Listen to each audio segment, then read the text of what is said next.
One of the things we get a lot of questions about on our feedback line is how do I keep my wort and beer at the temperature that I want as it's fermenting, and how do I go about that? And glycol system's not a cheap investment, but if you care about temperature control, you can have a bad brew day, and if you can maintain temperature control, you can come out with amazing beer. Might not be the beer you meant to brew, but it will still taste amazing. And I really want it to be able to not have to worry about dumping out beer, and I want it to produce good beer. And for me, glycol is the only way I'm going to be able to do a true temperature control. If it wasn't the best solution, you wouldn't have all these breweries all over the country only using glycol. They use it for a reason. So it helps with accurate temperature control. And I keep most of my stuff within 1 degree, plus or minus, and it runs just beautifully. And it's had better beer lately too, so I'm good.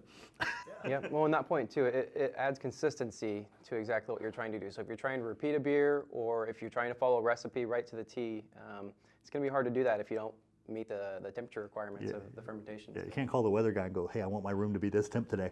Yeah, you know, and particularly when you're brewing a recipe in the spring versus the winter versus the summer, and you don't have temperature control, you're trying to find a spot in the house that one, won't destroy the carpet, or two, that has got a similar temperature.